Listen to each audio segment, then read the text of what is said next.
Our next guest is, I'm really excited to introduce a friend of the show, actually. This is not his first appearance in the Green Room with Cannabis Wiki, or no, it's his first appearance in the Green Room, but not first with Cannabis Wiki. That's Hello, Stephen DeAngelo of Last Prisoner Project. Hello. Thank Woo! you so much for having me. It's so great to be here. Derek's my fanning for us. He's like, woohoo, my hype man. Boom. So we're at Cannabis, Cannabis in Mississauga, Ontario. And yeah, have you been here before, Stephen? I think you have a few times. I have, yes. I've been, I think, twice. I think I've been twice. I've certainly been in this auditorium more than once before. So. Me too, for like some sexapalooza or something like that. But anyway, sir. Anyway, kind sir, back to what we were doing. Why don't you tell us a bit about who you are and Last Prisoner Project? Well, let's see. I'm a cannabis activist, entrepreneur, educator, author. I've done a lot of things in the industry since I fell in love with the plant when I was 13 years old. Wow. 13. Uh-oh, did you get in trouble? Oh, I got in lots of trouble. Yeah. And here we are today. Trouble. You could say that trouble is my specialty. Works for me, sir. So, Last Prisoner Project, that's really close to a lot of our hearts. And like Absolutely. you touched about, especially we're here at an industry event where we need to remember the community and the culture and respect how we got where we are today. Well, the idea for Last Prisoner Project actually came to me in Toronto, 2017. Like many cannabis executives from California, I was looking for capital to grow my business. We thought that 2018 was going to be this wonderful onset instead of a terrible onslaught. That's a whole different story. We get it. So I'm up at the top of a very impressive skyscraper. I'm at the end of a long conference table. I have people at the table who are some of the most powerful people in cannabis capital. There's spreadsheets on the table that are, you know, it's 2017, so they're very optimistic. Oh, this is some right? excited people. Yeah, excited people. All their eyes are green. So my phone starts buzzing, and usually I don't get up from a table like that. But this time it's my buddy Chuck, who's calling from prison in Pennsylvania, where he's doing 4 years for 14 pounds of weed. Wow. Oh my goodness. So I go out and I take the call, and it's grim because it's always grim to talk to your friends when they're in prison. You hear those metal sounds. There's the little timer announcements. There's the people in the background. There's the pain that you can hear in your friends' voices. And so when I went back in that room, that grimness was still clinging to me. And I looked around the room, and it was not clinging to anybody else. Everybody else was still like rosy-eyed, right? Let's talk about all that money we're about to make. So I knew then that I couldn't participate. And I thought I was going to make a lot of money then too. I had kind of rosy eyes then too, I have to admit. But I was like, look, I can't go make a bunch of money and leave Chuck there or anybody else who's there, right? They all have to come home. If we're going to sit here and we're going to build wealth, especially vast amounts of wealth, then we can't leave people in prison who did exactly the same thing that we're building wealth for. It seemed like a very basic proposition to me. And I thought the whole industry could agree on it. So I took a look at those spreadsheets on the table, and I started asking myself, you know, if we just got like a tiny percentage of the money that's reflected in those spreadsheets from all of the companies that are currently having the same conversation that I'm having, this isn't just a theory. It's not just a nice slogan to release the last cannabis prisoner, right? This is a real thing. It's a very doable do, thing. right? Absolutely. Yeah. If they want it. Well, you know, we're starting to get it done. There are people who are home now who would not be home if the kind of public outcry that we've been generating did not happen. People like Michael Thompson, who served 25 years for 3 pounds of weed in the state of Michigan. That's not crazy. terribly far from here. Wow. Or Richard DeLisi, formerly the longest serving nonviolent prisoner in the United States of America. He did 30 years for nonviolent cannabis crimes. Richard never hurt anybody in his life. He just made sure that people who wanted weed had it. He was one of the heroes that built the market that legal corporate cannabis is lusting after and still trying to figure out how to serve today.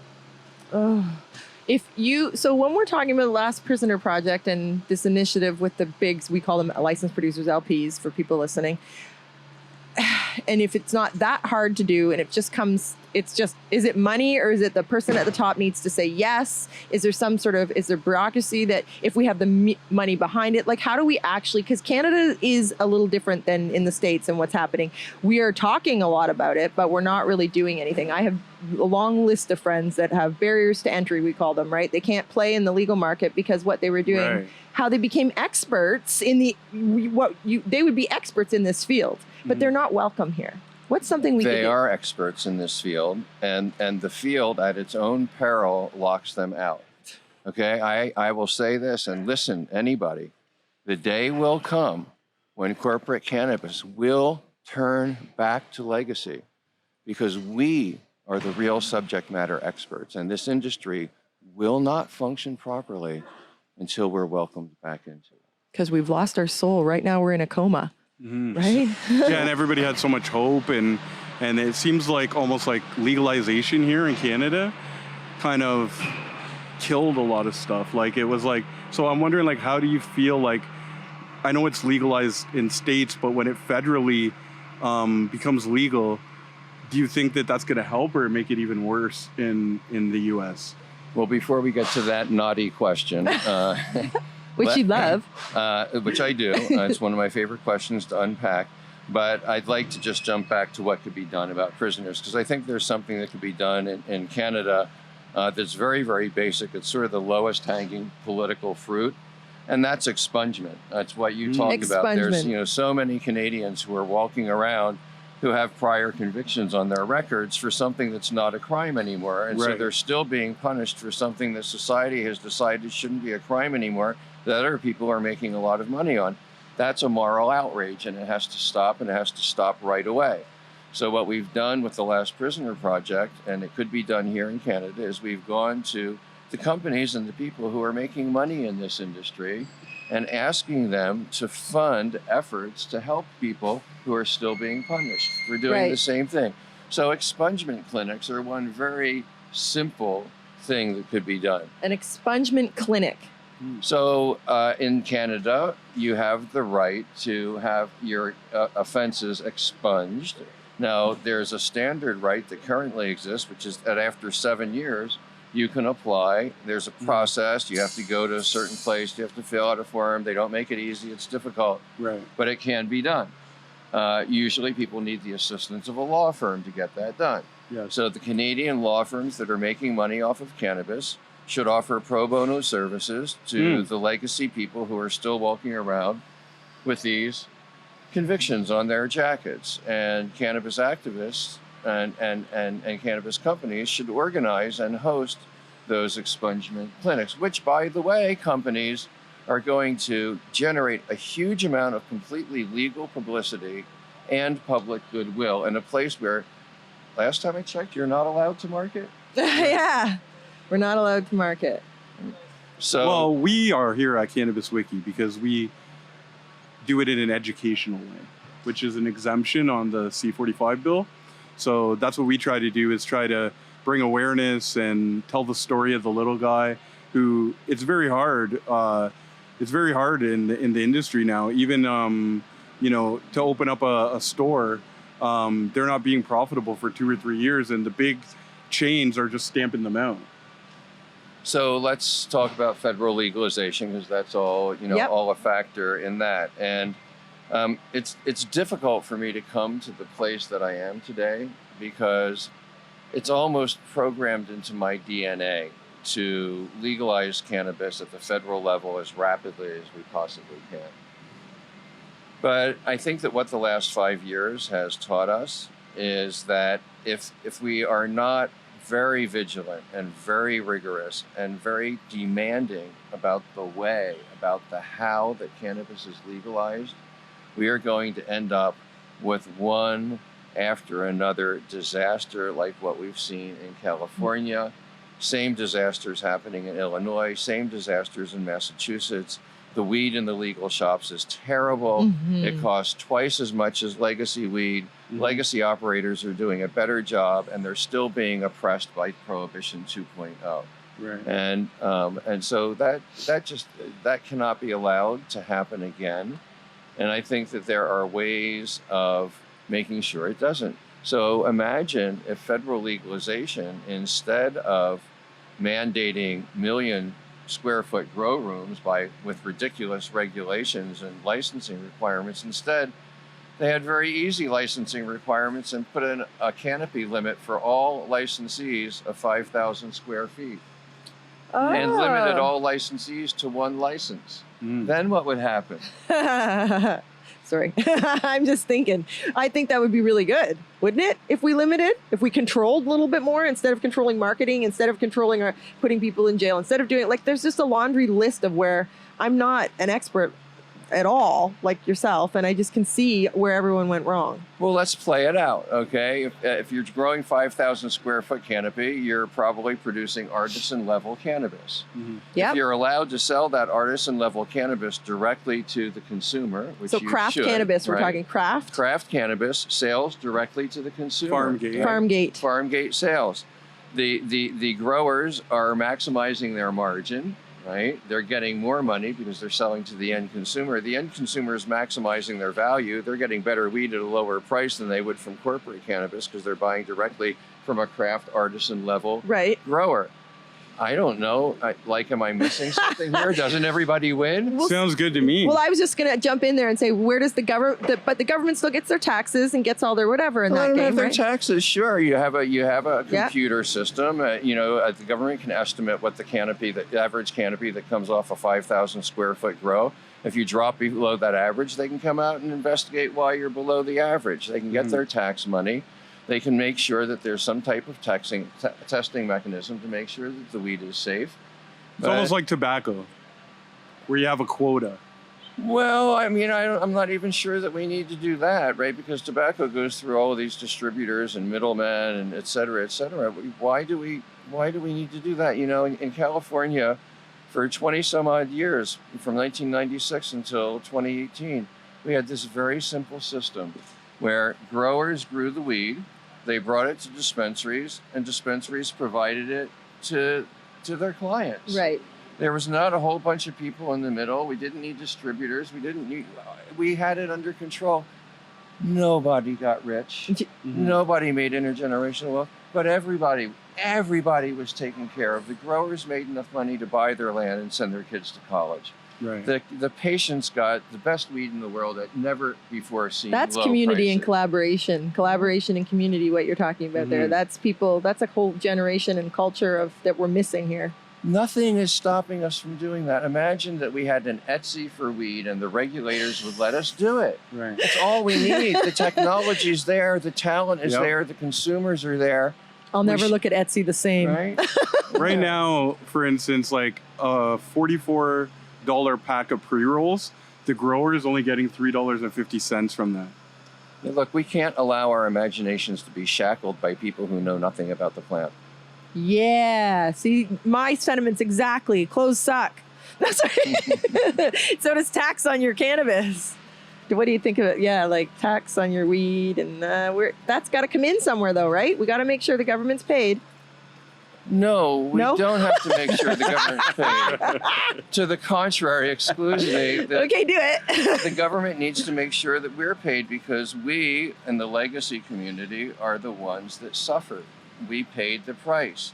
This market would not exist if we had not been willing to not only take the risks of the underground market for decade upon decade upon decade, and even under those circumstances increase the market size tenfold, but then we launched the activist movement that resulted in the legalization of cannabis. So we owe the government money? No, they owe you the money. Government anything. I'm sorry. It's like we are owed up in a just world. We would get an apology. We would get reparations. Every cannabis grower, every cannabis dealer who ever got busted by the government would get a lifetime pension. Wouldn't that be right? Oh, all of the money that wow. was seized from our Where do I bank sign up accounts for would my be pension? returned back to us, right? Yeah, I'm a gold digger. Where does I want one? So I was just going to say the reason I said I'm a gold digger. My husband has barriers to entry, is what we say. Like he is a lifetime cannabis consumer.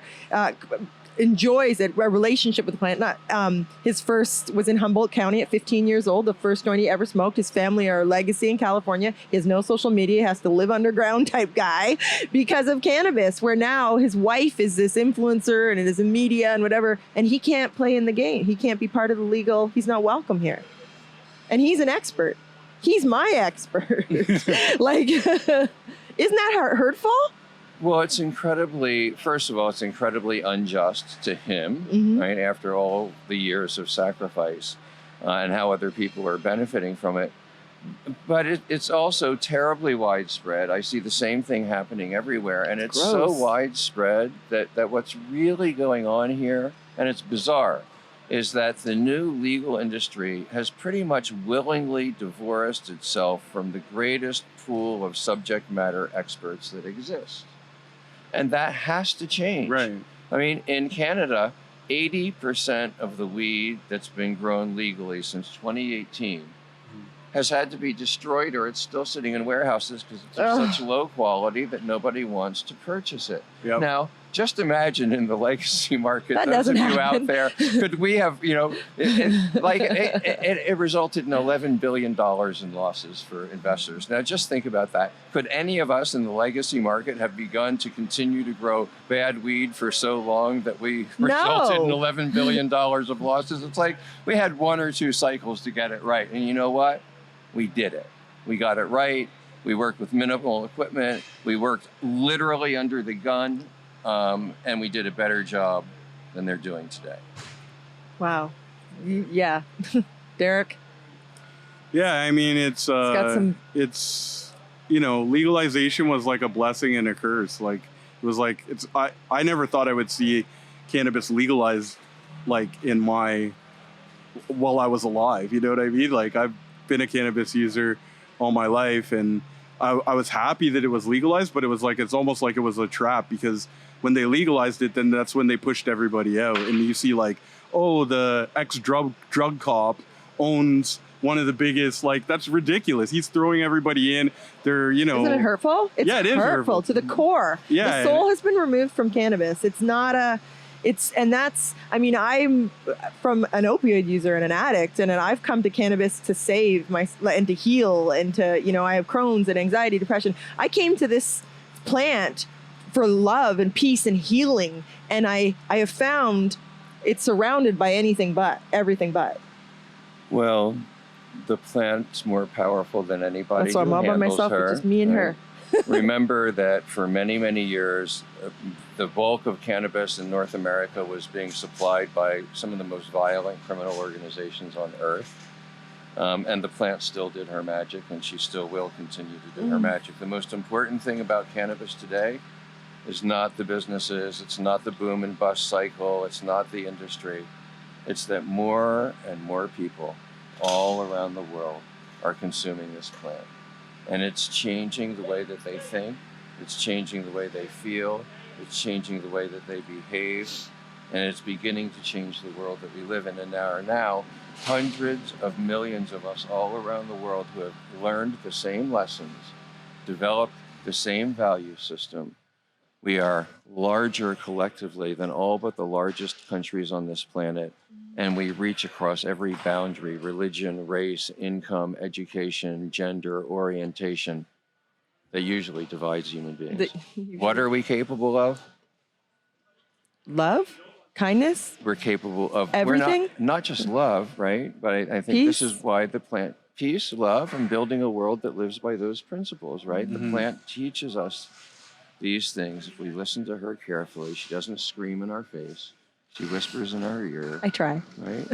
Is that why you think that they haven't been able to grow good cannabis? Because they don't have the passion.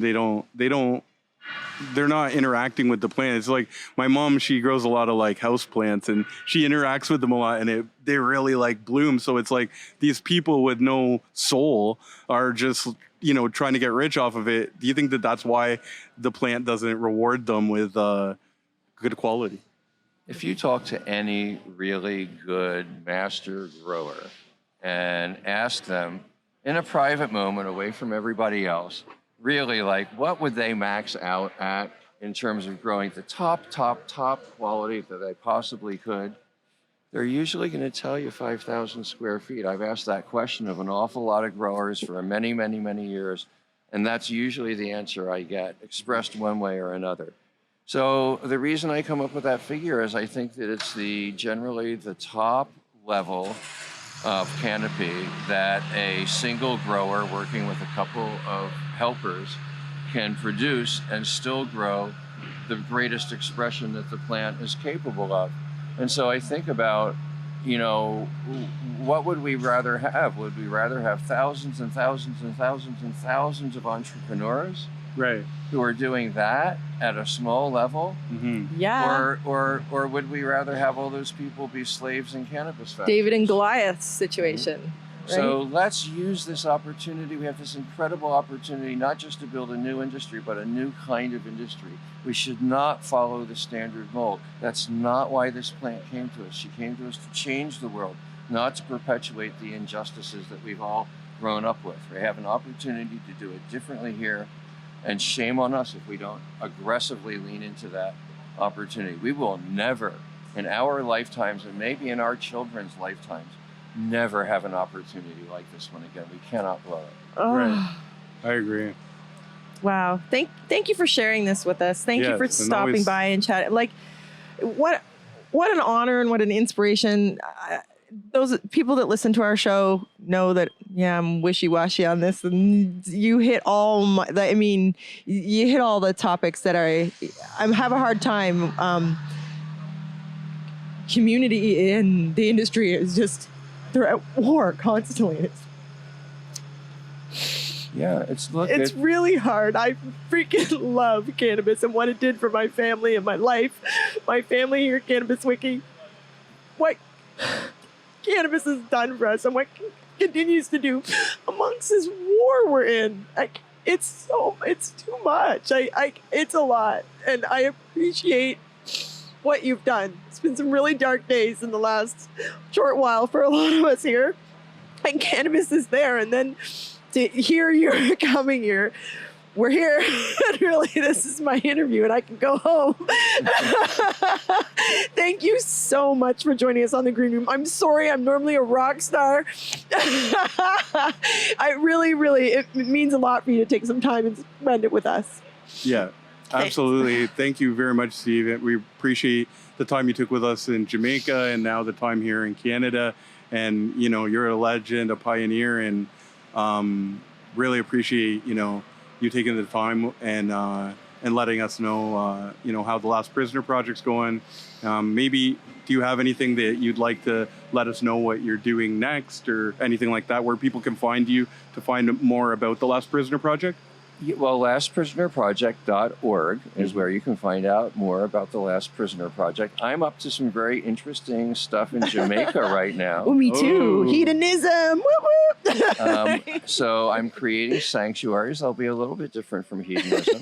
Clothing optional.